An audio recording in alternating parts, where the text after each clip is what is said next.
How's it going, everyone? Fancy seeing you all here again. If you came from the PulseChain Deep Dive Part 3, welcome back. If it's your first time tuning in today because you're wondering about that PulseChain mega marking 200,000 devices going to sea, we're going to talk about that as well. So are you pumped? Are you ready? Happy Friday. Again, if I haven't said it already, I'm excited. Got a full house tonight. Welcome back to the show. Crispy Man, Fast Abdul, Zenith, and Triplet Dad. How's it going, gents? Doing well, buddy. Thank you for having us.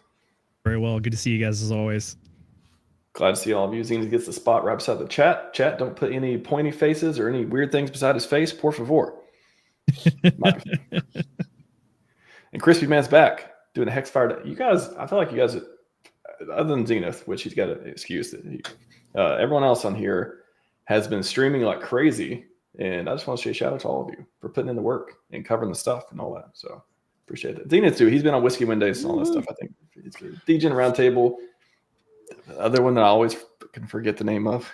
Walk the block. Walk the block. Walk the fucking block. Okay, that one. Yes. He's been. You say that, but I'm streaming 3 days a week now, sometimes 4. I know. Which one is the book club?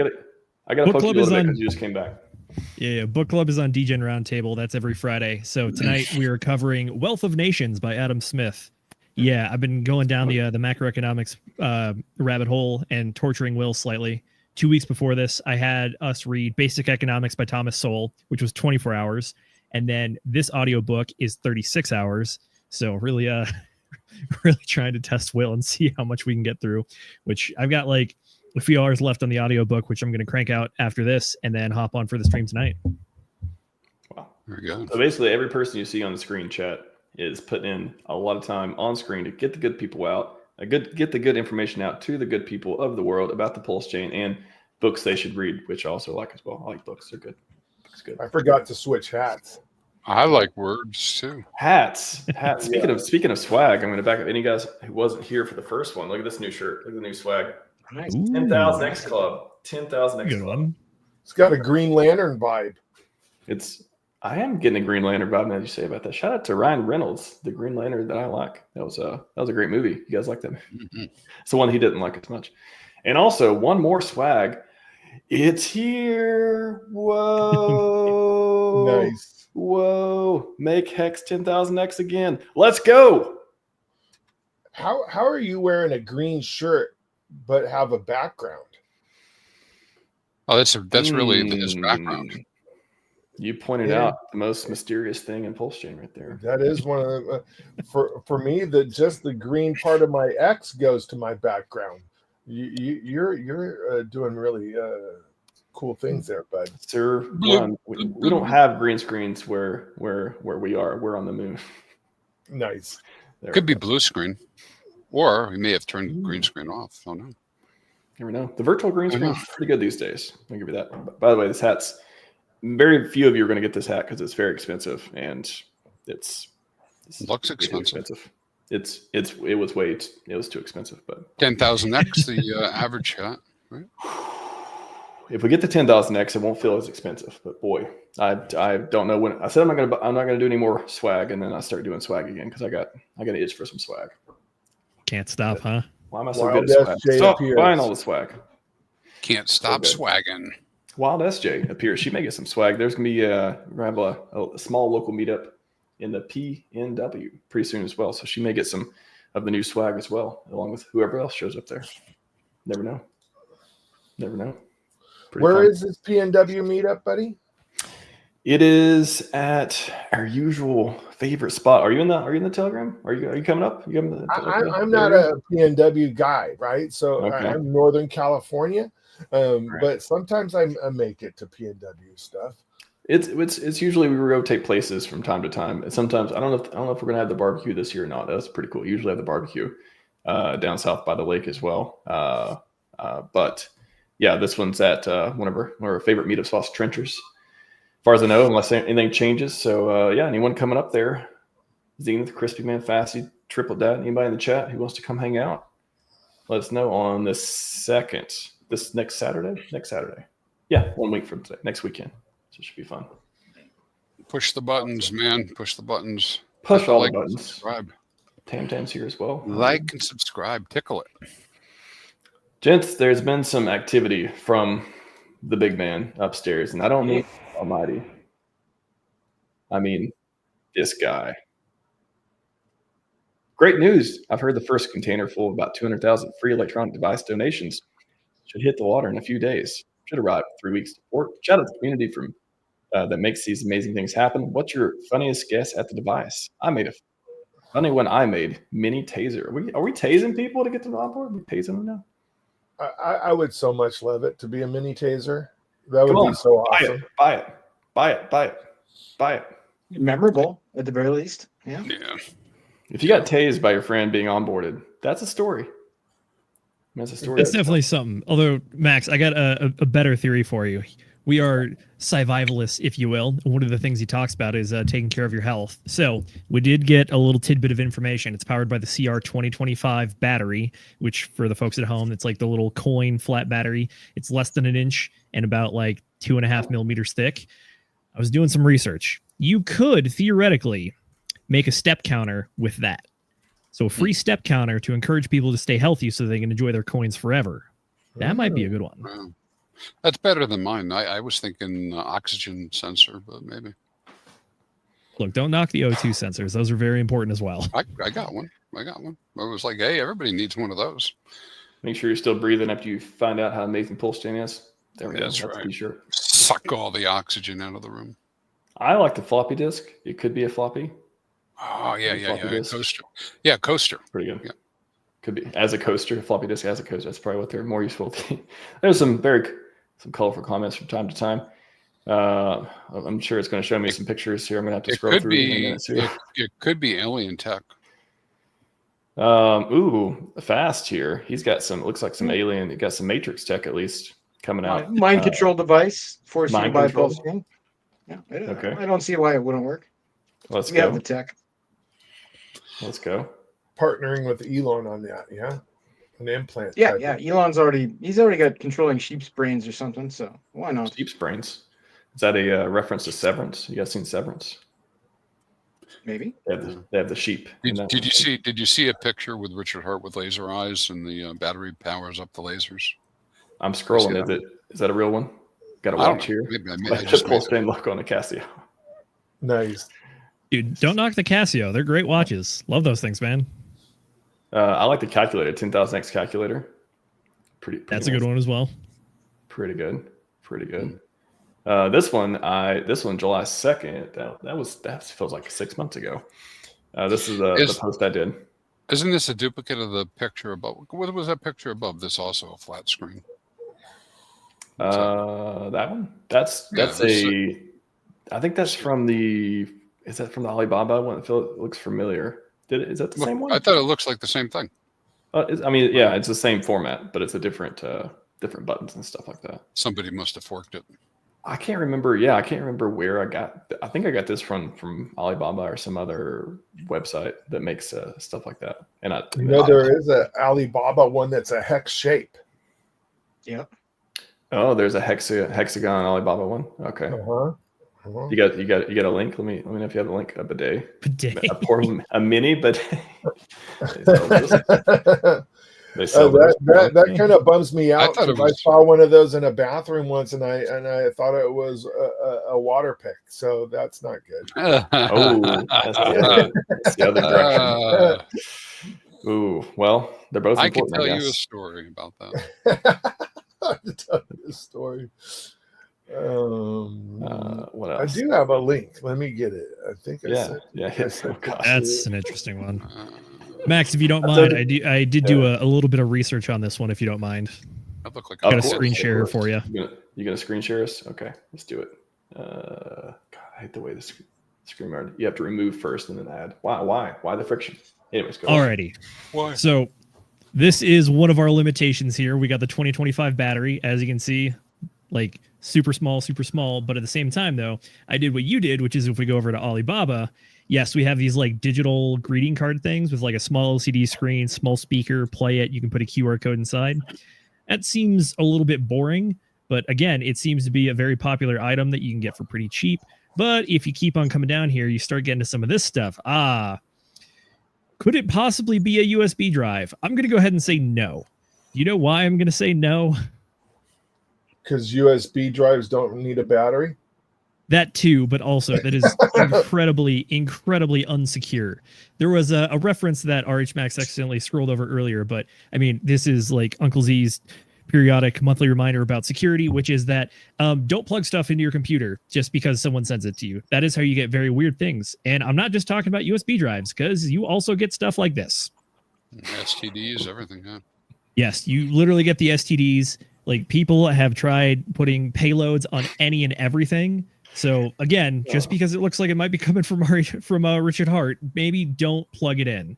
And like, again, like, folks, please be aware, there's all kinds of crap out there. Like, for instance, for anyone that's keeping track of like the Sonic airdrop that was coming, if you just go type in #Sonic airdrop on Twitter, you will find millions of things like this. And if you keep following it, oh wow, this looks like a respectable website here. What happens if I do this? Drained immediately. It wants me to connect my MetaMask immediately.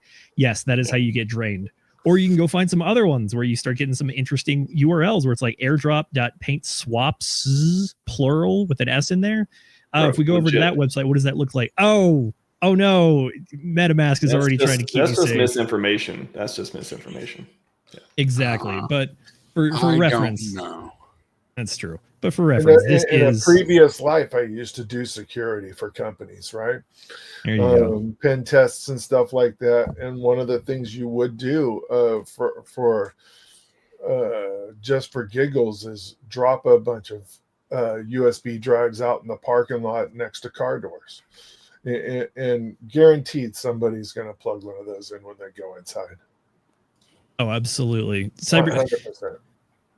There's so many different ways to try to attack when it comes to electronic devices. You can either do exactly what you talked about, which is just go drop just rogue devices that you hope people plug in, all that kind of stuff. You can do the fake URL stuff. You can even try to like spoof accounts and act like you're somebody else. Like I know we're all friends with Miguel Darlacos Crypto. I cannot tell you how many fake accounts with his face on it and some variation of his name have tried messaging me to get me to sign up for something. And I usually just troll him back and be like, oh yeah, dude, I remember hanging out. That was a great time. We should do that again. They're like, yeah, go sign up. I'm like, oh man, I remember this one time. It's like, just keep going down the rabbit hole. Just waste their time. It's always fun. I ran into one of those last week with Liberty Swap. Bingo. There it is. I mean, what did they say? A Nigerian prince is born every day. Like, the scams are simple, but the ability to pump them out more widely is super easily available.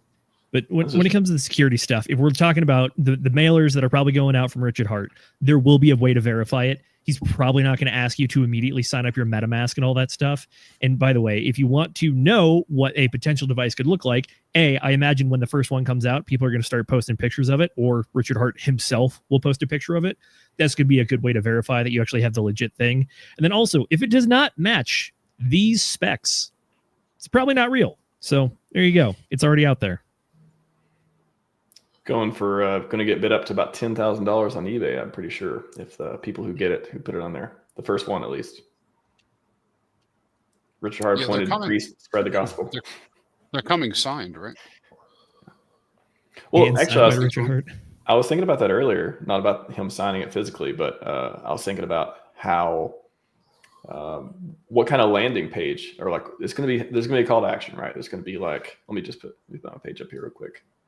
PulseChain, baby. We have a little bit of auto pin scandal going on right now. That would not be good.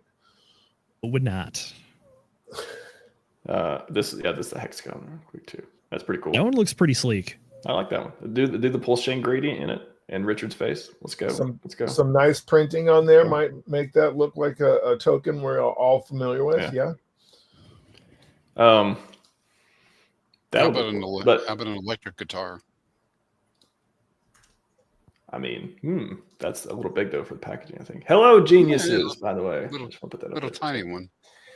So the call to action, there's got to be some. Oh yeah, that's what I can do. Let's go flip over to hello, geniuses.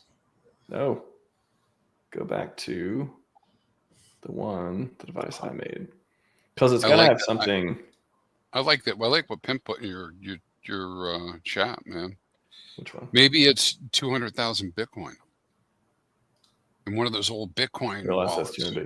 He's giving away one free one to everybody. Let's get that. That's a good one. Wow. You coming to do your first wrap Bitcoin transaction on PulseChain with this one Bitcoin. That would make the news if people are getting 120K in the mail. That would be. You send me one, I'll send you two. And that sounds like a deal. Yeah. So this one, will it have one Bitcoin to get started here? Or will it, like, what would the URL be? Will it just be pulsechain.com?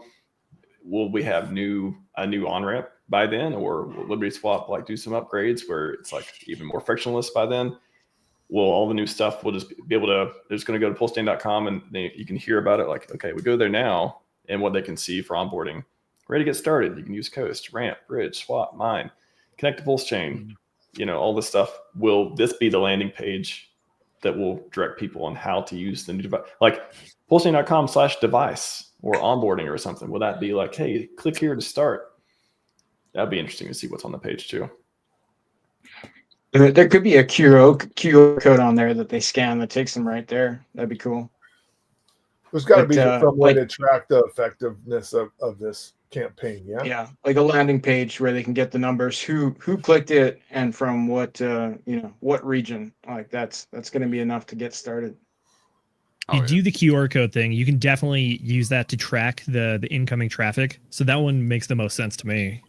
Yeah. Maybe it's a QR code in the form of like a PulseChain gradient logo. Scan this logo. Scan this beautiful thing. And it's got a video that starts playing. Richard, hello, beautiful geniuses. Welcome to the greatest chain on earth. How would you like to bridge your tokens over to PulseChain? Just connect this to your Wi-Fi and we'll get started right away. Actually, that could go. That's probably easier to do on security than, well, you got CR 2025 battery. We can't do too much on that. I think Rackham knows what it is, but he's being very tight-lipped with it. God forbid people are trustworthy and don't ruin the surprise. Yeah, he tells me a lot of things, but not this. So, water in a few days, should arrive in 3 weeks to port. We're coming up on almost 7 weeks since my best guess, 2 months. What Richard said. Maybe you'll find out real soon in around 2 months. I think we're at week 6 or so for that. So it looks like it's going to be 3 months. Surprise. Or 4 months. I'm thinking September. That's what I tweeted.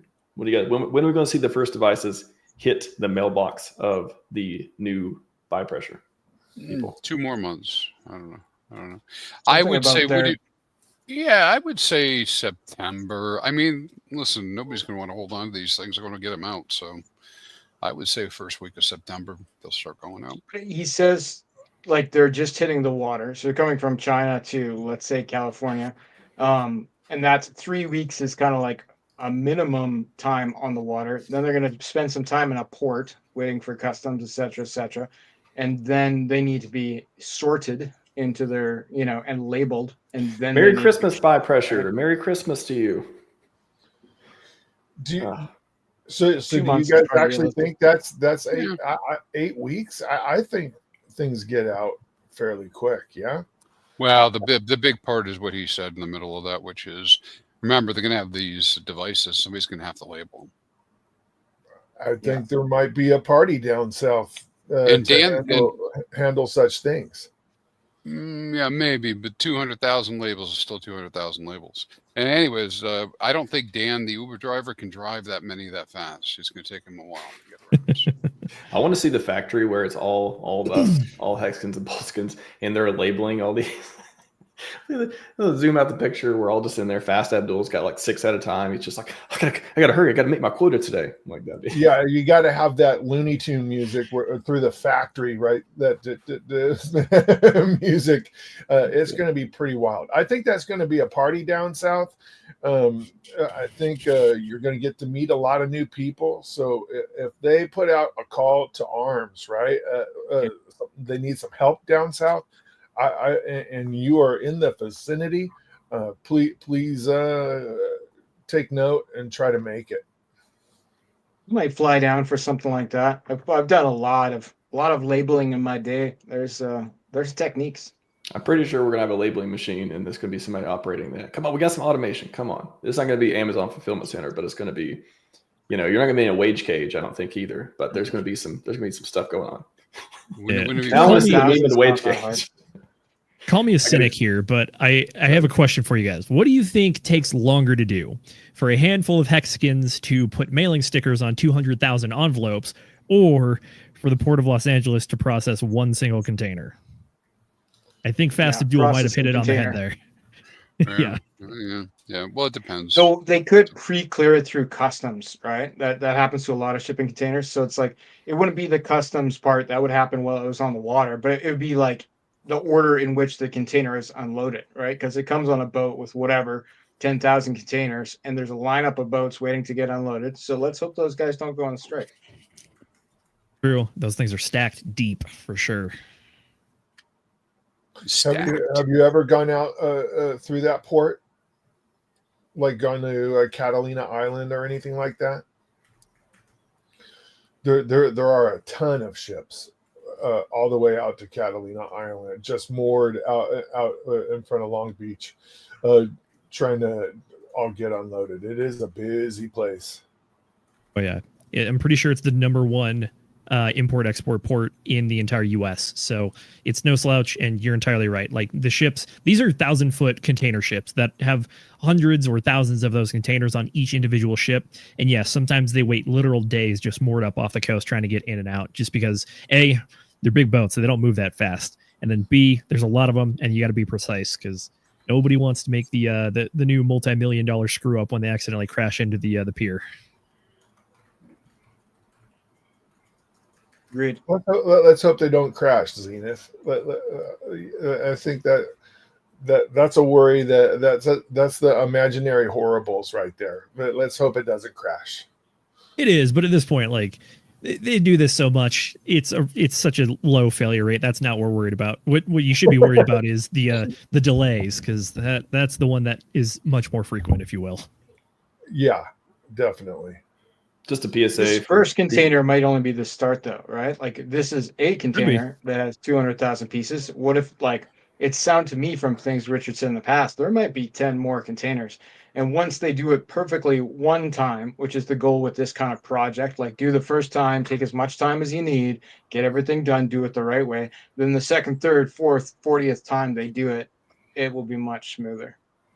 I think we're banking on a minimum of 5 containers, right? Because he said 1 million devices and there's 200,000 in this one. Yeah. There we go. So yeah, one of 5 minimum, right? But the next 4 could be shipped all together, right? And then it just comes down to the distribution, which could be a month to handle all those, right? Like, so who cares if it takes 2 months to do the first time? It's like the 4th, 5th, 6th, 27th time that'll be what tells the tale. Just a PSA reminder as well to everyone that when Richard's saying hello geniuses, hello pitiful buy pressure, sell pressure, whatever, when he says why didn't anyone, I'm referring to crypto lawyers, crypto talking heads, news publications who are supposed to actually know, understand, care, and perhaps even educate. I'm not calling out the community. I'm calling out all those who think they're better than you, but their posts nor deeds don't indicate it. Be better non-community members. I am, so too you can be. So if you thought he was yelling at you about not doing something again, that's not what happened, apparently. Should there be that many commas in that sentence? It's very hard to read. I'm just I can read pretty good, but it's hard to read sometimes. I'm gonna go with no. I like that he said that, because every time commas. he posts something, people take it so personally, right? I don't think he's talking to us all the time. He's talking to non-community members. Yeah, non-community members. He spelled it out literally several times in this paragraph. Yeah, pretty funny. I don't know. Every time he says something I don't like, I just shrug it off. I just don't care. So yeah, there's that way of doing that too. If I think he's saying something, I'm like, I don't know, and then I'm like, all right. So I don't really care. Can't care too much when you're going out making the world learn about PulseChain. You just got to keep plowing through, even when your founder says something, you're like, is it? Or I don't know. Shout out to Richard Hart, by the way. You're awesome. Yeah. But you write hard to read sometimes, though, but probably on purpose. Be better, non-community members. I love it. Be better. And community members be better too, but non-community specifically in this post. And just so everybody that's watching this understands that means that he thinks we are already being better because we are community members, right? Put a positive slant on that. The power of association there, I guess. Yes. By the way, what is this all about, buddy? This SEC thing? Because I've seen a lot of that. I'm hoping you guys could tell me. When I first saw it, I was like, I don't know what this is, and I kept going. I do that sometimes with the posts. And then I kept seeing people post about it. I'm like, wait, is there something else in this? And then I look, because I thought people were just, I didn't think this was real. Like, I didn't really think that on the list of commissioners who voted to go forward with case or whatever this is, just to go forward suing things, that they literally listed out Hex, PulseChain, and PulseX. I could not believe that was a real thing that actually happened. There's no Richard Hart. There's no, whatever on here. It is literally listing the entities Hex, PulseChain, and PulseX. And we just got this information apparently. So I don't know who knows more about this than me. I just realized it was real. That's where I'm at on it. Oh yes, the government information you wanted 2 years ago now finally coming out. Not shocked, not surprised. We knew they were being sued though, right? That was the whole stupidity of it. But it just sounded unreal. It's like, what are you talking? But literally, they listed them here. I thought this was like doctored at first. Well, I'll tell you what I thought when I read this. Right off the top, one of these things isn't like the other, right? So I look at all the other ones, and you got abstentions, you've got no's, right? This is like everybody, right? So that made me think, yeah, maybe it's just made up stuff. It made me think, well, what kind of corruption's going on over there that some people don't approve, and somehow they're in the camp of something, but other ones do approve, and where does the abstention come from? When did someone get a chance to not participate? Was it vacation week? I don't know. It was just just that idea. And then how do they line them all up? I don't know if this is normal, right? How do they line up all approvals for the RH related stuff? Made me just think about that. I like it. Yeah, it's definitely pertinent to our community, and it is interesting that others don't have that. That's for sure. Once again, we're on top. Woo. Yeah, 5 out of 5. We're the best at everything, even if we don't want to be. Mm-hmm. Mm-hmm. And what's even funnier about it, a little sarcastic and ironic, that freaking complaint was ridiculous, right? Like, I'm pretty sure all of us here could write a better complaint. And it was terrible.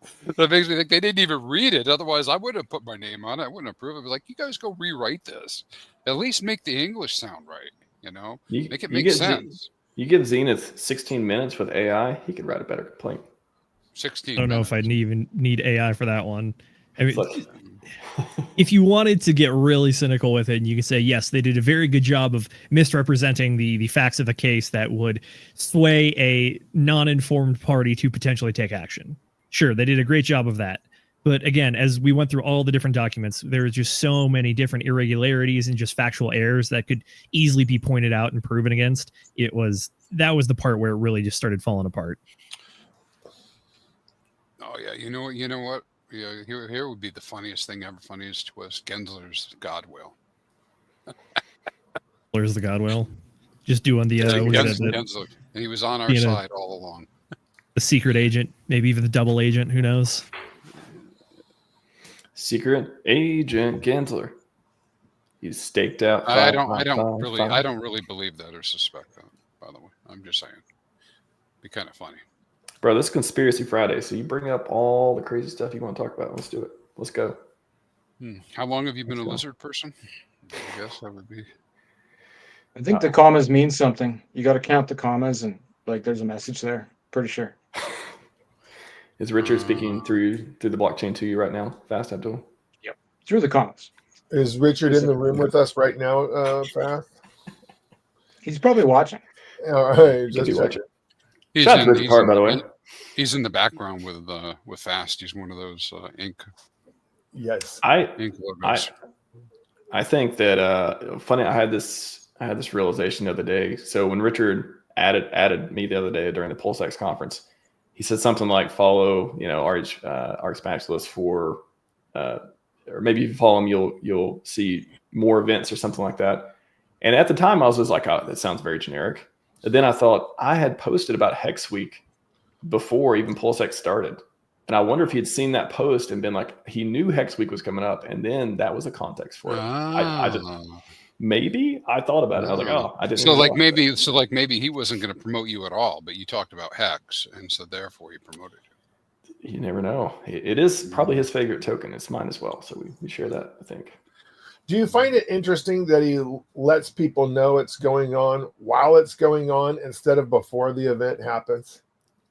My other suspicion on that is he's waiting till I get to either the longevity panel or the Scivive panel. And then he posts it. I feel like there's maybe a correlation. I feel like he's like, oh, let me see something I really, really like. I cannot resist posting about this. Oh, they're talking about Scivive. I love that. Yeah, that would be a good correlation for sure. Even though it's called PulseX conference. Exactly. That's why Hex Week is strictly Hex. Only products built directly on Hex or Hex will be Talky Talk. Will be the main topics at least. It'll be fun. So that's why Hex Week is not. That's why I'm not calling it a conference, just because it's like I feel like a conference is more all encompassing. We can have longevity panel, we can have AI panel and Hex and all this stuff. Or Hex when it's not even Hex conference, but Hex Week is pure Hex, baby. You guys ready? You guys ready for Hex Week? You're gonna sign up? It might be coming up in a few hours. You gonna sign up? No. A small teaser, huh? Hex Week has been canceled, everyone. That would suck. Of course, we got to try to sign up for Hex Week. If Crispy's not going to be there, it ain't going to be legit anyways, because that guy, he hex hard. He hex real hard. No. All you got to do if you want Crispy to be on there is we pitch him the idea. We're going to have a panel. We'll call it So You Want to Be a Whale. And then we can go through all the data and talk about his findings about, could you be a whale with spot? Probably not. Could you be a whale with T-shares in 15 years? Answer is absolutely. Oh, you can be. You can be. Yeah, get me excited there. You can be a whale in 15 years. Now I want to talk. So you want to be a Hexagon, and I want like a kind of serious but also funny talk about that. There you go. You just sign up for something. I want people to keep fading Hex, man. That's what I want, because that just means I'll have a greater share of T-shares when the inevitable, there you go. ascension, when we ascend. That's another talk right there. So you faded the first 10,000x. That's another talk right there. It could be. That's right. That's right. Fade the second. I will say, I think some people might be playing into your hand there, Crispy. I've seen some Twitter discourse about people talking, saying that Hex, we're not like staking it right now, but we think it might be a good spot hold for this cycle that we can trade off at the top. And I'm like, there are many people that are very excited hearing that you are just keeping it liquid and not staking it, because that is going to make them very, very strong in their positions later on when they start unstaking their positions. Yeah. But give the detractors their detractors their due, right? It is kind of like, based on the current information that we have, which is we don't know the goddamn future, right? We don't know what's going to happen. Speak for yourself, Crispy. I got a chart of future market supply. Okay. Well, that and as well as T-shares, but you can definitely say that. Hey, listen, it's short term. It definitely looks like you could flip Hex for more value than you would obtain short term from a Quattro Cinco stake. But that's by definition, right? So you got to wait the 15 years for the Quattro Cinco, but it doesn't change the fact that there's like this potential asymmetrical risk reward payout, right? But we'll have to wait and see. That's it. If you mention Hex 3 times, Johnny shows up in chat. I know. Johnny Chaos in chat. How's it going? I know he does have something set up for that. And I like the pinata. He talked about the pinata a bunch of times, Johnny did. And, I'm going to write a short story about the pinata, the Hex pinata. And see. But is that the story about the Hex pinata? It says like Hex hater on it. It's in a Hex gradient, but it's a donkey. And then people just, treat it as a pinata would. You would just start beating it until candy comes out. But instead of candy, it's just like dollar bills or something. No, it's Hex. It's Hex. Oh, it's not that. No, it's not that. Yeah, the idea that each one of these big stakes that's out there, that's Quattro Cinco or whatever, and they could just start ending, bloop, bloop, bloop, bloop, dropping Hex everywhere. Chat, what would come out of a Hex pinata? Give us your best guesses, chat. Hex pinata. What would it drop out after you start beating it? Completely metaphorically. Yeah, Brian thank you. Magruder chat. He's a big time expert. Brian Magruder's in the chat. What's up? What's up? How's it going? Woo. You make awesome swag, sir. I'm inspired by your swag. Brian Magruder. How's it going? He is a faithful Hexagon guy. I've hung out with Brian. He actually has a very, very cool beach cruiser, like an old bicycle, and the tubes are all aluminum hexagons. Oh, neat. Yeah, it's really, really cool. Red Bulls. What's going to come out of the pinata Red Bulls? Red Bull cans. Yeah, the mini cans small? of Red Bull and the nips of vodka as well. There you go. Or those, we had a little 10,000X mini tasers could come out. That would be awesome. The man hands you an aluminum bat to hit the pinata. You hit it. It's a pinata full of tasers, and you just get zapped. Ooh, we got hex gradient Skittles. I'm going with hex gradient Skittles. That could be a good one too. By the way, every time I get a 10,000X in the chat today, I'm going to put this hat. I'm going to show the hat. So if you want to see the hat, hit me at 10,000X in the chat whenever. I'll put it up there as soon as I can. Mm-hmm. Gents, Liberty Swap Fi has been taking names and transferring dollar bills, lots of them. Apparently 2.3 million USDC total inflow, 7-day stats for Liberty Swap. Only around 500K coming out on the outflow to Base and BNB chain. Very nice. Are we back? We back? That's pretty awesome, right? Inflow outflow numbers are great. Do those mimic in ratio the Richard Hart bridge? Do you think? A lot of that's going through the Richard Hart bridge, probably. Like the from Ethereum part is probably touching that bridge. Do they? Yeah, I imagine they do. Actually, almost all of it probably is. I do imagine for Ethereum they are using the official bridge. Do you think most people understand why we even care about this? No. Your listeners, yeah. So, like standard measurement of health of a bull run, quote unquote, or a chain just in general, is looking at the inflows versus outflows, and it signals whether or not the big money is moving out, which can also signal, hey, the bull run's over. Right. So it's not exactly this way, but if suddenly you saw, a 30-40% drop of deposits and move off chain, that might indicate that something's going on. Indicator similar to that would be stablecoin dominance. Yeah. Yep. Stable coins, total value locked, all that kind of stuff. Yeah, exactly. So big brains are in particular, like for me, whether or not $1 million came on or left doesn't mean anything to me, but because I'm not dealing with that kind of money, right? But everybody else is out there. Well, not everybody, but the big sharks and whales, they're going to be looking for that, right? Is somebody tanking? Something going to happen? That type of stuff.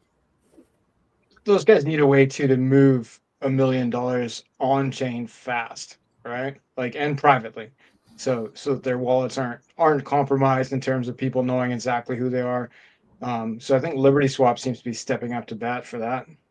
Oh yeah. So when it comes, I think it's going to come fast, right? Like, we start seeing green candles, we start seeing adoption. Like, it will be an avalanche of bridging. They are crazy about the memes and stuff too. That's good. If you're following the conventional wisdom, then what we usually see during the top of the market is that we see Bitcoin starts to go up, and then we get the indicator that Ethereum and some of the other L1s start outpace it. And then we get the next indicator, which is that altcoins start outpacing those L1s. And then we get the super degenerate stuff like meme coins and like the worst of meme coins start outpacing everything else. And then after that, you might even get your NFT collection. But what goes on in that is that it's that rotation of liquid and capital. When there are more bridges, it means that there are more places for things to go, both on and off. So yeah, if you want to watch the bridge for outflow, that's a good indicator of top signals. If you want to watch the bridge for inflow, that's a good indicator that people are rotating profits or just raw capital from other areas into where they think the next undervalued token is. So that's kind of the information to watch there. Mm-hmm. Mm-hmm. Yeah. And I know I'm a simple person, so the way I explained it.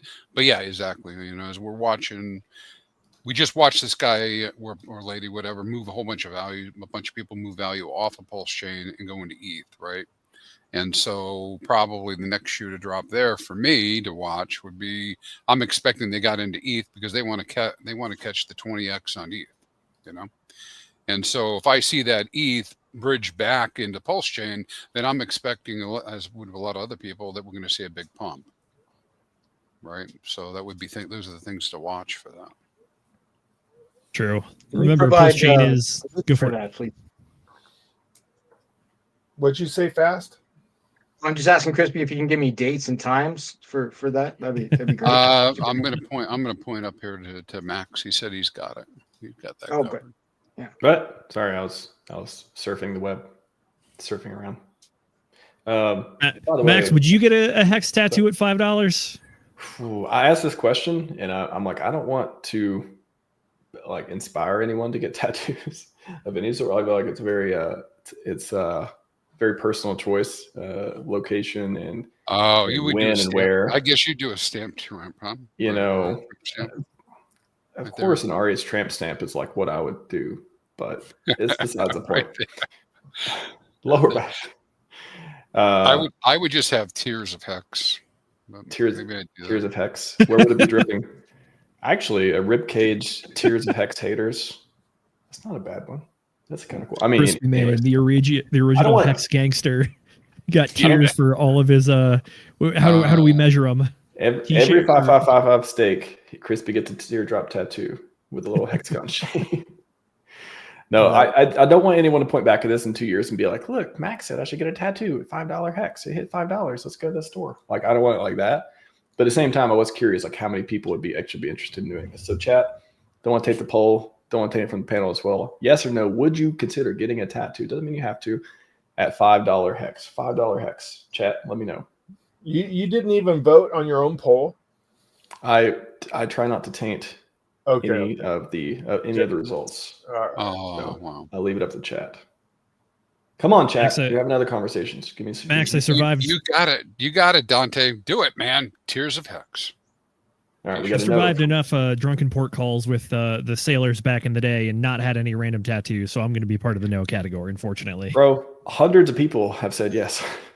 That's Several a hundred, yes. 2/3, 1/3 thing. Yeah, It's never too late to get a tattoo, man. I think there was a comment about God, if I saw that as someone's arm, that would wow, that'd be something. I mean, I can't say that I don't like to see promotions of hex, but I don't know. I'm not sure I'd ever get a hex tattoo. There was some pretty good. Somebody said they'd get it 50 cents. Oh, Pedro said whatever token reached $1 first, 24 hours will do it.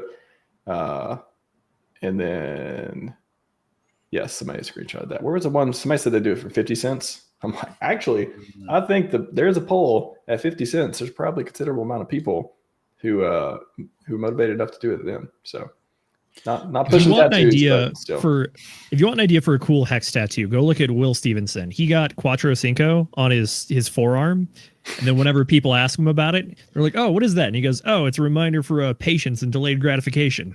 Oh, okay, that's cool. Yeah. Nice. Yeah. Well, hey, listen, there's a lot of symbolism like that. I mean, that support a lot of different frames of mind. You know, there's the mental health stuff. I mean, you guys have probably seen them too. You know what I'm talking about. Hand tattoos, whatever, you know. Get a tattoo on your head that says "Don't sell." Yeah, cheat. I mean, you can always just no cheating allowed. Cheat. You don't need to get. If you just need a reminder of stuff too, I mean, yeah, you can do a permanent thing on your body, which is one way to do it. You can also just do a calendar reminder. We have the technology these days for that too. You can even make the blockchain wake you up. Ethereum can do that. I think Bitcoin can't. Is that a greatest hit from Richard? I feel like tell Bitcoin to wake you up. It can't. He said something like that, didn't he? Ethereum can't do that, boy. Can't do it. I'm about to GPT this. You want? We're gonna find out. What's up? Every dollar you spend though on that tattoo at these prices could be T-shares. Yeah. Yeah. See, I told you. You could be spending that money on now Crispy can create a contract for you that will approximate the time and almost wake you up on time. But Okay. It won't be on time. All right, we're going to get technical real quick. Might be a little early, a little late. Technically, Ethereum cannot wake you up. However, Ethereum-based applications, aka dApps, can trigger notifications or actions if they are connected to smart devices or services, oracles, all that stuff. So it totally can.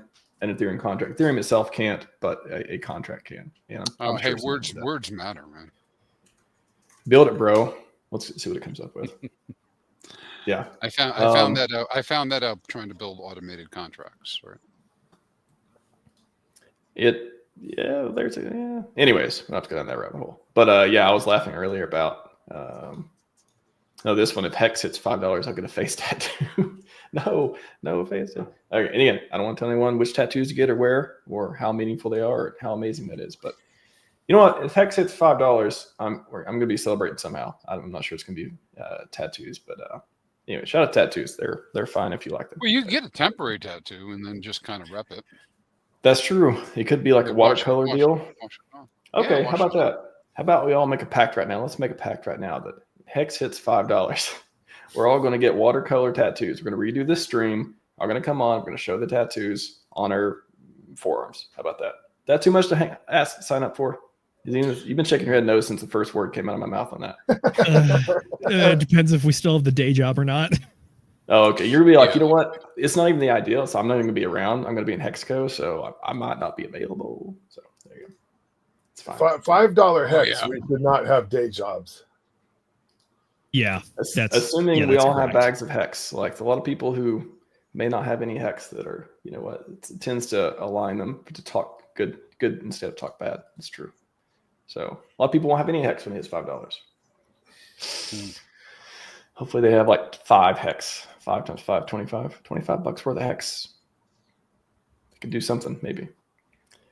I'm pretty curious about what is going to happen, obviously, right? Because I think all those numbers are possible. I just don't know how long they could last. You know, we'll see.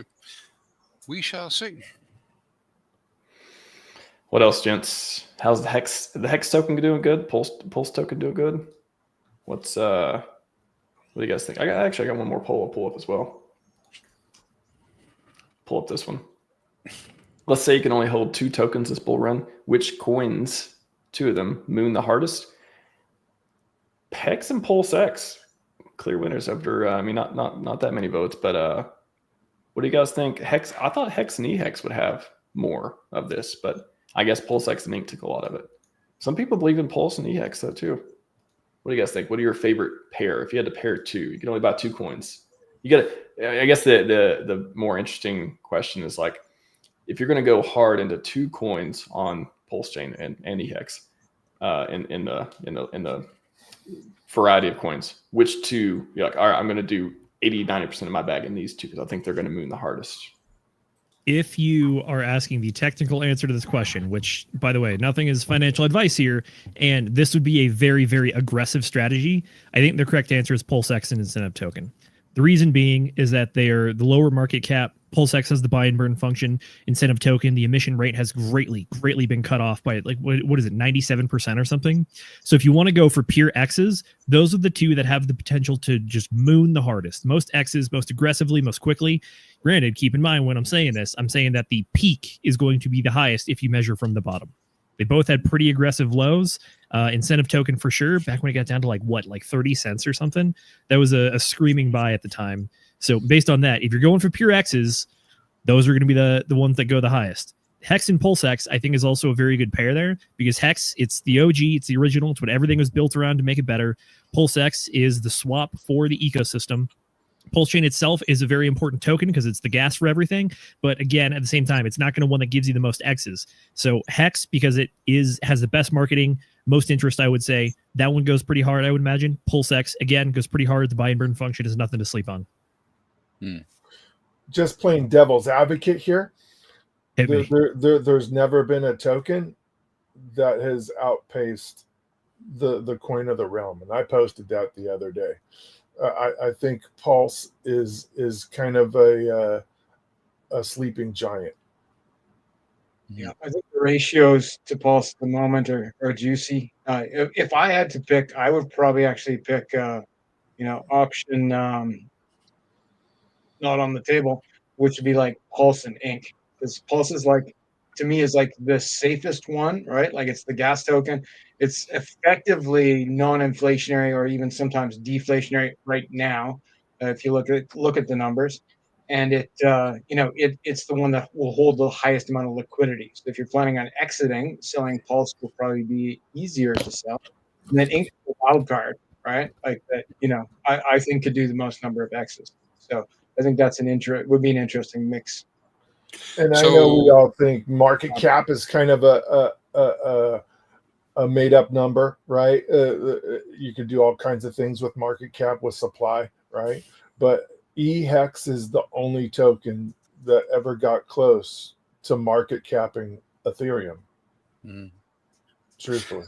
So can I choose all the above? Is that a choice? The option I would pick on there that's not on there is PulseX. That's what I'm rolling. Yeah. Crispy, you can choose all of them if you explain it to us. No kidding, right? Hey, listen, I think for me though, I would answer I don't think I answered this poll, but if I was to answer it, I probably would have done Hex and PulseX, right? And the reason for that is I think it's the most conservative risk of what will probably happen, right? It doesn't mean that I don't believe any of the other pairs couldn't do it. In fact, the one that I think probably has the most potential is Hex and EHEX. That's my view, right? But that's based on the fact that I think Hex is going to go way up, and I think the EHEX is tied pretty tightly. I know that the supply is low, and if the users decide to go into Hex, that'll happen. But yeah, I could support any of these, particularly like the PulseX Inc. scenario as well. Right? So. Yeah, I go back to my analogy before. Sacrificed, which one's better, Pulse or PulseX? Do you like 2 scoops of ice cream or 3 scoops of ice cream? Or you just like ice cream? I like ice cream. It doesn't matter. They're all good. I like them. That's right. Hex is pretty good though. I like the Hex. I just want to tell you that Briz is right, and I am expecting $10,000 Ink. So, did Briz is he being bullish on Ink again? Where's he at? He's out there. I don't know. I thought you said it. He said it in the chat. I was going to pull. Oh no, he's in the chat. I just picked that up. That was one of the previous streams, right? He was like talking about 10K. That's reasonable. Someday. Yeah, $10,000 Ink. I mean, literally, like several $100 Ink. I would not be shocked. Like that just sounds like if I saw on PulseChain.com, PLS charts or whatever, I see like $950 Ink. Oh, it's down 2% today. I'd be like, that sounds about.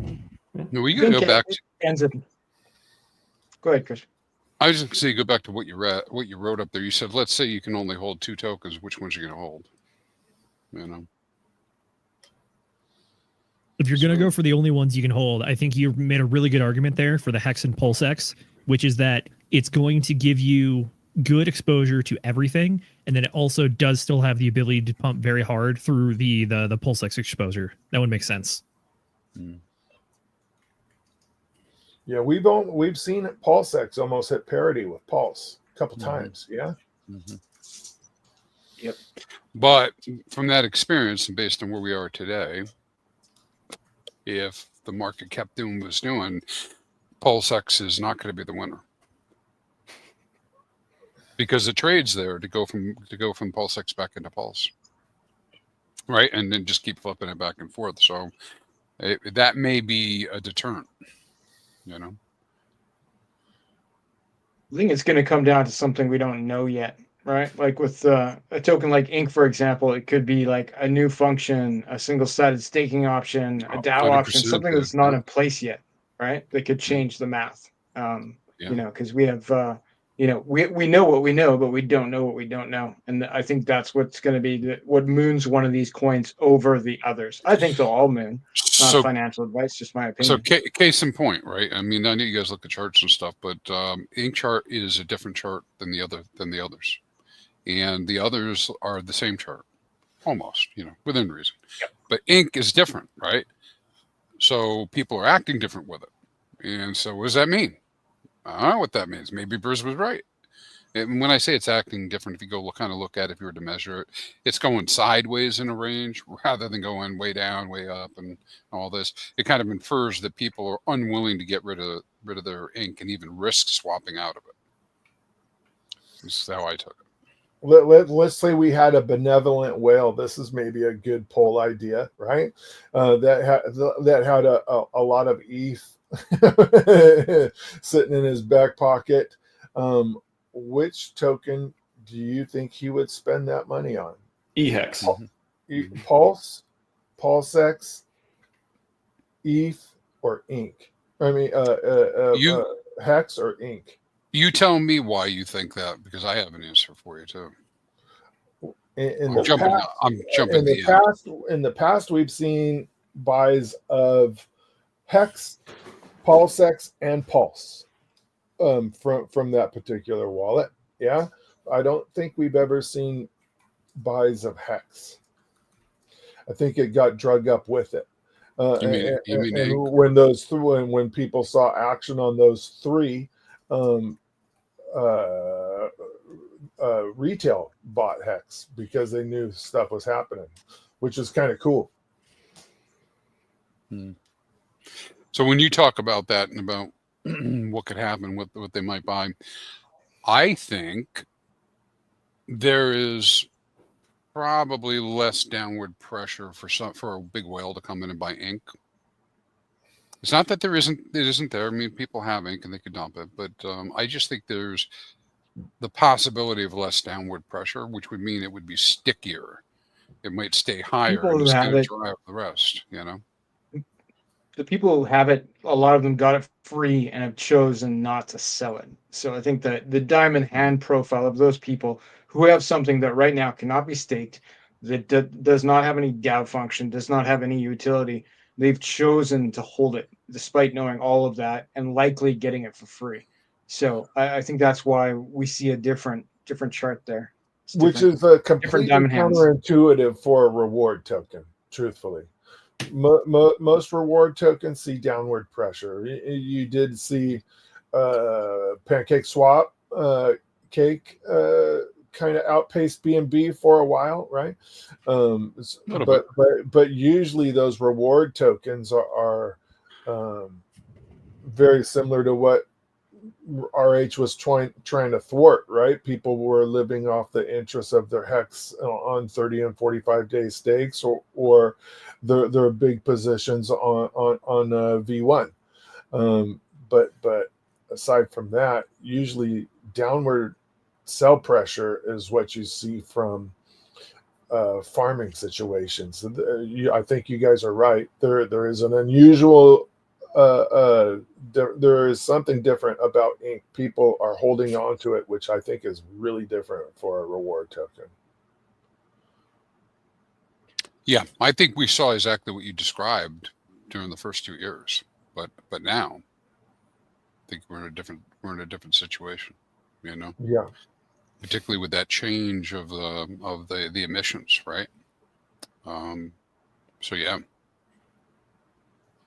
Well, it's got to be worth something. I said before, people are not going to farm it if it's not worth dollar value of some sort. It's got to be valuable in some way. So I think that's a pretty interesting incentive for the liquidity ecosystem too. Yeah, and we have these conversations. It always brings me right back to I just have exposure to all of them, and then I don't have to worry about it because I didn't pick ink as my number one choice of something that's going to go up because there's just too many unknowns, right? So I want to have exposure to it, but I would never tell anybody go all in ink. Sorry, Bruce, but I wouldn't because I don't know what's going to happen with that, you know. And it's at least conservatively, it's a much safer bet to bet on the RH ecosystem as a whole by having exposure to all of them. You guys might know the answer to this because I've never delved into it. Does RH have a big bag of ink? Some say yes and some say no. There's no pre-mint. We all know he couldn't have pre-minted himself any. He would have had to have farmed it, right? Like it's the only way to get it. It started at 0. Like the launch day, there was 0 ink. So and there was no pre-farming. Like so, yeah, he would have had to be in there or buy it off the market. That's interesting. I think the answer is probably no. I don't have hard data on this one, but Fast Abdul is entirely correct when he talks about how the supply started at zero, meaning the only way to get ink was either buy it off the market or to farm it. I don't think that there's a whole lot of data pointing towards RH wallets doing either of those activities. So I'm leaning towards no. I think that it's much easier to point to stuff like the OA or the SAC wallets as the activity going on with some of the other stuff, like buying up Ethereum, or whether it's just using the OA to mint hex effectively. Like that kind of activity seems much more likely. At the same time, though, would not be surprised though if there are some shadow wallets that are doing either of those activities. I don't think it's going to be nearly to the same degree as the other ones, but it's possible. Yeah, we don't have It a 95% ratio with like we do with hex or something like that, right? We have that's kind of a level playing field, ink, which is interesting, right? Briss says he thinks that RH farmed ink with Pepe in the Bitcoin farms before they got shut down. I find that interesting. He was big pro copy, right? That's kind of cool. But I do think it's interesting. I think there are some people out there that have big bags of ink, and we're not sure who they are. We know who some are, right? We know Fire Whale's got big bags of ink. We know quite a few other people out there with big bags of ink, but I like ink. I don't know if RH will come in and buy ink. I believe he probably has before. We've seen some action on ink. And what if there was suddenly a reason like ink became a DAO token? I wouldn't be surprised to see the OA account make a buy on ink the same day that was announced. There could be a reason that doesn't exist yet. Agreed. I agree with that big time. We'll see if we get any data on this. Do we have any data on OA farming on PulseX and owning any ink? See if we get any replies to that in a little bit as well. I'm curious.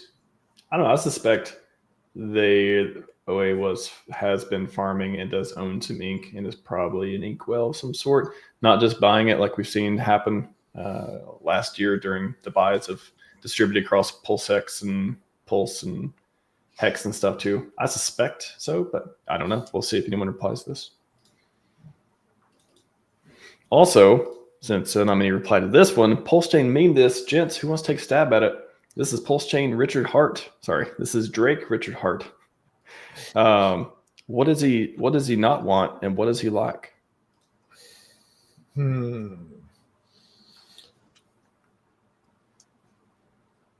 No more inflation, more price go up. I'll start it off. Or top one says geniuses, the bottom one says sell pressure. No more geniuses. Sell pressure. Wouldn't it be the other way? Hello, maybe sell pressure. Maybe the bottom was geniuses.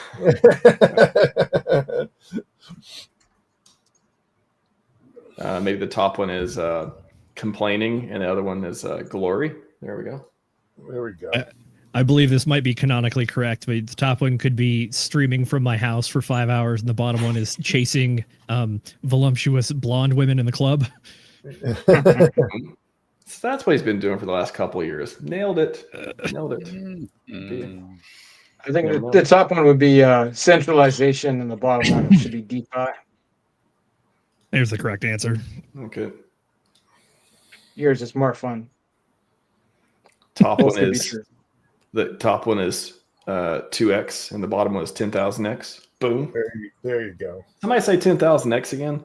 Look at that hat. There it is. There's the hat. I like the hat, buddy. You know I'm a collector of hats. Sir, if you come to the next meetup, I should be able to give you one of these hats. And there's not too many. So, yeah, it's a limited edition for sure. And Mr. Magruder, if you'd like a hat, I can also. But all the rest, you got to work for it. You got to do something cool. You got to save some smart stuff for it. Triple Dad's he's grandfathered in the hats because he collects them.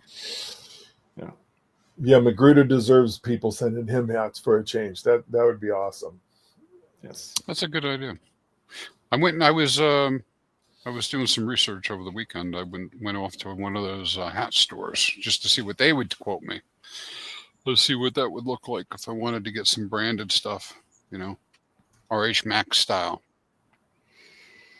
You can only fabricate but cannot replicate. RHmax.tv. Boom. Yeah, I like this meme, by the way. I'll not be surprised to see Rich Hart bragging about his coins doing thousands of X this cycle. Is that accurate statement? Would you guys be surprised if Richard was bragging about his coins doing thousands of X's during the bull run? I think that's part of the course. Yeah. It's pretty natural, I think. Yep. So, SJ's talking about the back of that. Back of the hat has hex.com. So nice. There is marketing. Boom. Call to action right there. Make Hex 10,000X again. Where do I go to do that? Would that be hex.com? Could be. That or gorealdefi.com. That's my second favorite website, gorealdefi.com. Glad you brought that up, Zenith. Your one-stop shop for verified security access to the official apps on IPFS. Yeah. Doing the infomercial. Oh, man. That was a good spiel. Did you just was that off the cuff, bud? Oh yeah. You guys got me energized today. I'm talking real good today. You guys RHMax is freestyling today. Not rapping. You might be rapping in a minute. You never know. We'll see. A lot of people talk about all this stuff about the prices going up and everything. If we organized a kind of like GameStop approach, Wall Street bets, and everybody just went and bought and stopped selling. I know somebody's selling in our heads anyways, but if we really did overcome the buy pressure on a daily basis, like if everybody just looked and said, hey, look, there's been more dollars sold to Hex today than bought, and you did your little part to bring it back up, price would be going up, man. We saw a bit of that, right? We just saw a whale dump millions of Hex. Yeah, price is okay. And the price is okay. Yeah, but it didn't. It would dip, but people were eating that dip like nobody's business. It was pretty unbelievable. I thought for sure when that guy was done, we would have seen some significant damage, but not the case.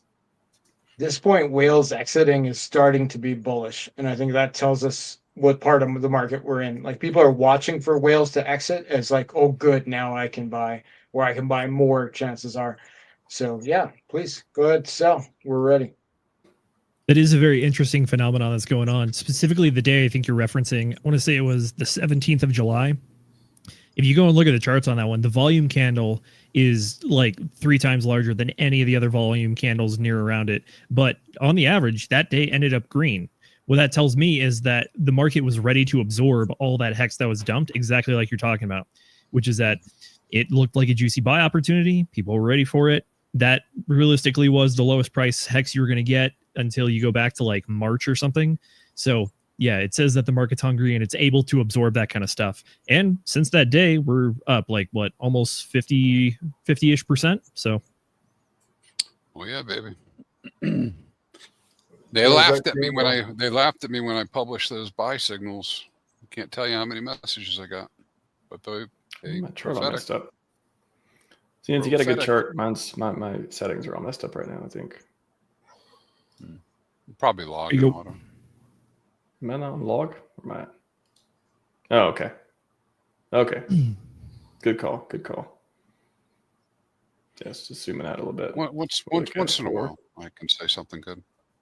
Crispy Man's dead on with his buy signals, not financial advice. But holy moly. Wow. With that whole buy signal thing, whether they're right or wrong, I don't know. But I'll tell you what, going back in the past and looking at all the ones that came in for Bitcoin, they worked every time. And same thing with ETH. Same thing with a lot of assets in the ecosystem, Hex included. So I'm not going to fade them. If I wasn't in when one comes, I'm going to seriously think about going in. I don't know why I didn't follow. You see these things that look obvious, and yeah, it's always a risk, but it's so obvious, right? In retrospect. But that last call of yours, though, within hours, it came true. I know, man. I was like, "Who watched my video?" That was pretty awesome. I was like, "Thank you." Woo. Yeah, it made me feel good, but I didn't make it happen. So, not a TA guy, but I'm looking at the last 3 times of pumps here, and I see about a 10-day period we have green candles for like 10 days coming up through here. April 7th through around almost the 20th, May 6th through about the 16th, and then recently July 16th through around the 24th, 25th. So we come in 10 days of green candles for Hex. My pedestrian view. Well, it's not higher high than the last one, but if you throw it on Pulse, I mean, it's a much better understanding of it. You look at the Pulse in Pulse terms, since everything's valued in that. This is such a different looking chart. Wow. It's all about the Pulse terms. How much Pulse is something worth is what kept me sane throughout the bear market, and is a concept that's starting to pay off today. Yep. Measuring a Pulse to see how it's doing versus the main token on the PulseChain.com versus USD price. Can give you some different views and framing around some of the different tokens out there. Like the PulseX chart. I mean, if you look at that versus Pulse, it's way different versus USD chart. And that's what everyone's been raving about recently is this. Look at the gaining against Pulse. Slow down a little bit, came down a little bit, but gaining against Pulse for quite a while now.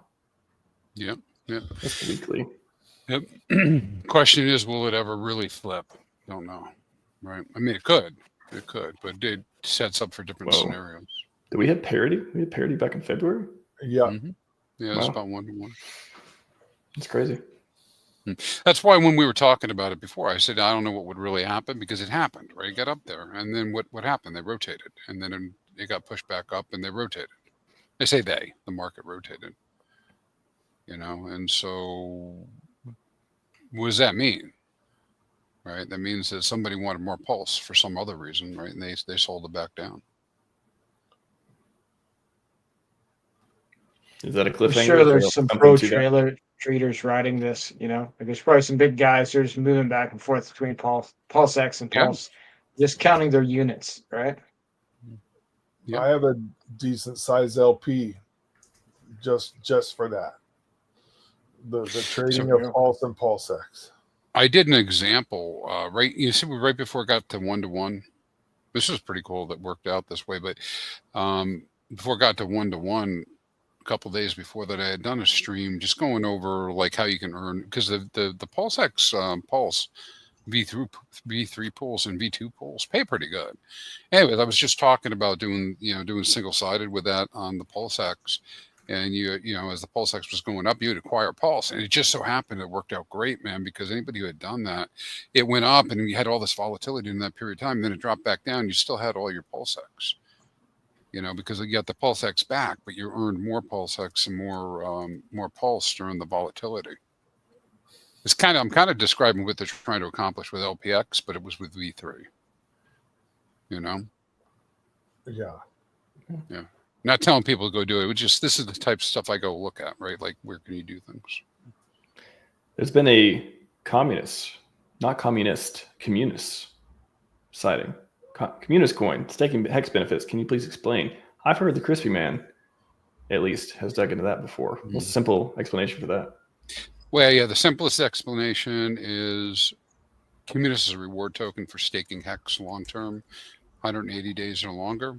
And if you participate in Communis, what you're able to do is acquire Communis, stake Communis, earn more Communis, and it's been looking good against both Pulse and Pulse and Hex. It's nearly at all-time highs. But there's a little bit of trolling going on out there about that, and about how big that market is, because there's a smallish level of LP. So if you drop it into Pulse, put it on 3-day. Wow, look at that. Wow. Yeah, if you hit the log, maybe it'll make it look better for you, but it is really good. So it's approaching all-time high and against Hex as well. For the full transparency on this one, if Communis is a reward token for staking Hex. It itself is not the entire reason that you should be staking Hex, because if you look at the numbers, you are getting kind of pennies on the dollar like maybe a penny or two for every dollar of hex you stake, if even that. So like if you have a couple $1,000 staked in hex, you should not be expecting to get a couple $1,000 in reward tokens. You're probably going to get like $20-30. Yeah, I think it's been running 5% for a Quattro Cinco or something. And the number, coupon rate. So it's like $5 on 100 nickel on a dollar is what we're able to get back. But hey, from a vanilla straight up perspective, if you're a staker and you stake, you get free COM. And if you don't want to be involved in COM, you can swap it out, go get something else, because there's a lot of people that are buying the COM, take it off the market, What else is there to do with COM? You can also stake the COM itself. You can. So one interesting thing I remember looking at it at the beginning is you can only stake what you mint. You can't buy it off the market and stake. That's correct, right? Correct. Yeah, that's interesting. Yeah, when you get your rewards on that one, if you do like a start, there's a start and an end bonus, and if you claim the bonuses, that's the only opportunity you have to stake. Only opportunity. And so, it's just like he was saying, if you buy it off the market, you can't go stake it, But it's built specifically to become more rare as T-shares become more rare and the share rate goes up, and built specifically to incentivize longer stakes, right? Long native stakes. Just have a ladder, and so basically, if you set up a ladder and you just kept revolving the ladder, you just keep gaining position in the COM. And then a lot of people, what they'll do is they'll take their COM and swap it for hex when they get it. Yeah. And do whatever they're going to do with it there, stake it or whatever, right? So it's a nice little adder. Now, some people do believe, based on the scarcity and tokenomics, that it can do multiple X's over hex. So I guess that's what we're waiting to see.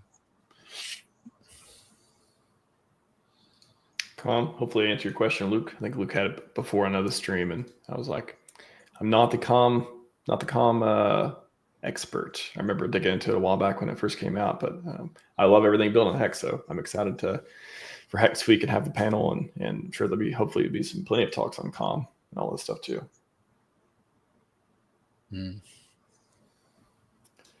Gents, what else going on? What else we need to cover? What else needs talk? Well, I think you got a guy here or a lady, stressful struggle, talking about liquid loans. I think with Triplet Dad being here, this is probably a good time to talk about that, because there may be an opportunity coming if you are a believer in liquid loans to really get involved, right? But I don't know when the timeframes are, right? From when those, when those lockups end. The lockups end December 1st. Yeah. So it's coming. It's coming soon. So it is coming. And having been involved with that pool, the biggest wallets that we saw were day one token distribution and 2-year token distribution. Everything else was just infill. So there was a lot of people that put a substantial portion of their sacrifice for that project into the 2-year wallet. Got it. So after that point, now again, I don't know what's going to happen with that, but we have seen the loan price just continue to come down, right? Correct. Am I correct in that? And so if that ecosystem is to survive and become bountiful, right, that loan token will probably reverse, at least somewhat. It is still paid as a reward, though, right? It is, and that's kind of my whole point with reward tokens, right? Is they're forever trending downwards unless you find something special to do with them. I know Fast is working on that. I'm working on that. Those reward tokens don't need to be a forever down token. So we're working on with that. something like liquid loans, though, like any of the liquidity forks, like the inflation, like there's technically no inflation because there's a set quantity of tokens, but the amount that's released becomes lower and lower over time. So, by December, after the large airdrop to potentially sacrificers, the amount of loan token that's coming out on a daily basis would be exponentially lower than it is, right now or 6 months ago. So they become rarer over time, similar to ink. Woohoo. And the way that you could take a look at that over a period of time, if you're really interested in it, is go look what Liquidity did on Ethereum, right? That token went to $73. Revisited months later, $40. Revisited months later, $18 or $19. Right now, it's hovering back at $1, but when Ethereum pumps, Liquidity pumps hard, a little harder than Ethereum. Yeah. Well, this is where and that team also did like an airdrop effectively to Liquidity holders when they launched their Liquidity V2 that is now on the market. So I think if teams do things like that to incentivize holders, there's also potential. Very true.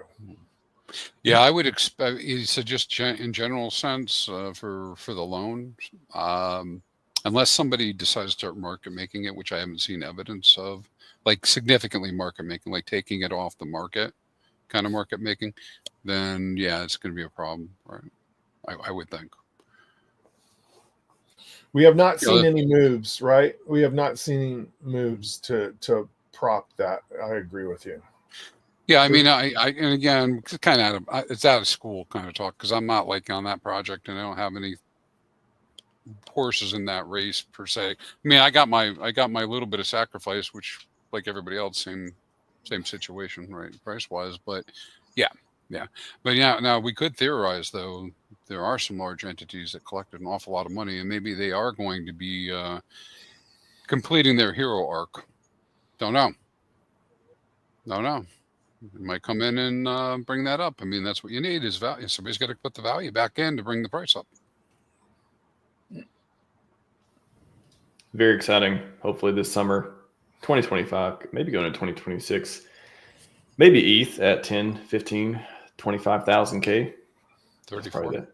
34,000, whatever. That's a you heard it here. There. You heard it here. You heard it here. The exact opposite of financial advice is what we talk about on this show. So, $34,000. Did you just say that, Crispy? I did. Holy because it's the next fib down from 44, which is the number of X's from the last one. So hey, it's a top the Vitalik token, right? The Vitalik token. Yeah, Ethereum. Yeah, because Ethereum went from like $80 to what 4,200 or something, whatever the number was. But I think that it measured something like 44x, right? And this cycle, it dropped. I think that's the number, anyways. But it dropped what to $1,000. And no, I think it got to 700 and something. Yeah. Okay, so we'll give or take a little bit. So then multiply whatever you think the low is by 34. That's a potential top. Potential. Depends on what happens with these guys buying the ETH off the market, right? That's got to be $4 or $5 billion of SEC. Yeah, it would bring the SAC close to 7, I think. 7 billion. 7 billion for somebody who may or may not like the PulseChain.com. Mm-hmm. We got a lot of white swans, possible white swans in this ecosystem. Yeah, there's a lot of those. I mean, well, I like talking about the 34K because it makes the idea that 12K is pretty reasonable. That's true. It's an anchoring point. I like it. Mental model. Sounds pretty reasonable. Yeah.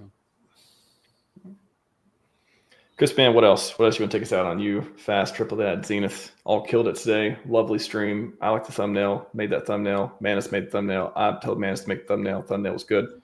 But great conversation. What do you want to take us out on? Start top to the bottom. Fantastic thumbnail, man. Thank you. Thanks for the invite. That's what I thought. Of course. And you have confirmed for Hex Week, most definitely for at least 69 different talks and panels. I think that's what you said.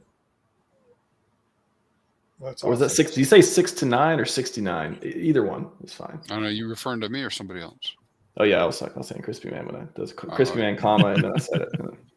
I did put the comma in the right place, right? It is 2 of my favorite numbers. They're pretty good. Pretty good numbers. Fast Abdul, I've heard people complain about the number of influencers that wear sunglasses on stream, and you have shown how many PHUXs you give about that. How's it going? Yep. Exactly I won't be two. giving up the sunglasses. Exactly So, too. but, You and Top Gun. I think that's who they're referring to wearing sunglasses. Yeah. Top Gun. That guy's so shady. He talks about only PulseX all the time. No. He must be hiding keep your something. sunglasses He definitely loves the decks. Yep. Triple I Dad. think the party's just getting started here, people. It's your last chance to get an invite, perhaps. Don't forget. Let's go. I agree with that sentiment. Also, keep your eyes on RG3 and SJ's on Twitter X, right? Just so you can, especially if you're in the Southern California region, because I think there's going to be a time soon when a boat lands, hits the shores of Southern California, and they're going to need some help. So you calling a yacht party? You calling a yacht party, Triple Dad? What's that? There's going to be an unloading party or a yacht party? There's going to be an unloading party, I believe. RG3 mentioned that a bit. He also said that he will take me out for some good tacos. So I might come just for cigars. I'll go down south just for good tacos. He could take you out for a ball game, take you out to the crowd. Yeah, go see some Otani. Yeah, Cracker Jacks. You know, is Hex.com going to be sponsoring the Golden State Warriors anytime soon? Oh, are you a Warriors fan, buddy? I can, if you want me to be. I'll be one right now. I'm a Warriors fan. I'm a basketball fan, but yeah, I like the Warriors. I like the old Warriors too. Remember the Baron Davis Warriors? Yeah, Chris Mullin. It's been a while. Oh wow, that's the old Warriors. Okay, that's yeah. two different cycles there. All right, yeah, I like those two. They were good too. You had the what they called them, Run DMC, right? Oh yeah, those guys. Good old days. Zenith, you're going to appear on the show more often. That's a yes, right? Absolutely. Besides, we got a lot more stuff to talk about now. As far as Fast Abdul hit it on the head there, which is that this might be the last, one of the final chances to get in, because my prediction is that crypto is going to get stupid hot for like the next 3 to 6 months, depending on how the top of the cycle works out. But we're already getting a lot of information coming in. We've finally seen the Ethereum ETF actually start to have more inflows than the Bitcoin ETF. It's finally going very positive on the inflows chart. Additionally, we're seeing people trying to be the next Michael Saylor when it comes to Ethereum. So pay attention to companies like Bitmine and SharpLink Gaming. They have publicly stated that they're trying to effectively do what Michael Saylor did with Ethereum. I think Bitmine on their own said that they have a company goal to acquire 5% of the Ethereum supply and just stake it. So there's a lot of action coming in there. We don't even have the staking Ethereum ETFs approved yet. That's in the pipeline. A bunch of other ETFs in the pipeline as well. Things are heating up for sure.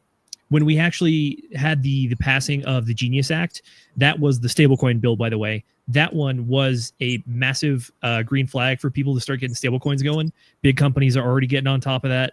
We've already seen a lot of stuff coming out of that.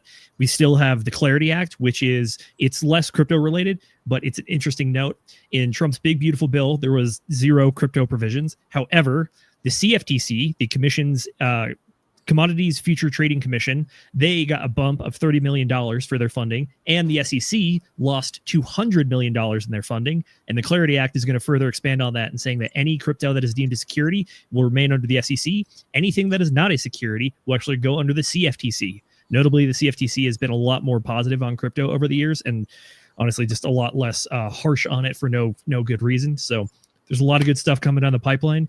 If you want a little tidbit of information, pay attention to Pangu. It's the little like plushie company that also has an NFT collection and a token company. They've been getting a lot of traction inside the DeFi space and traditional finance space. They made an appearance on the stock market open. There's a lot of large CEOs that actually have a little Pangu NFT picture as their profile picture. And if you want to follow the technical analysis, it looks like their chart is starting to go about halfway through a wave 3 on Elliott wave theory. So for all my fellow nerds out there, it means it's on a good long run. And then there's potentially a wave 5 to follow, which is an aggressive final wave before it goes into a correction. But yeah. Is that the meme treasury one? Is that what they're calling those guys, or something different? Pangu or who? Pangu. No, Pangu is just it's pretty much exactly what I said it was. So they got an NFT collection.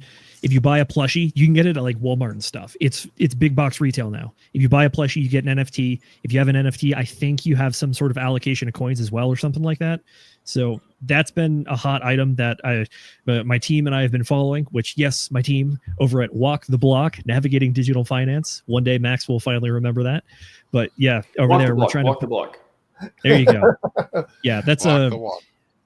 It is our private Telegram that we are trying to give a white glove service to people to help get them up to speed and also help more entrenched investors, if you will, collaborate some data and information and get it going.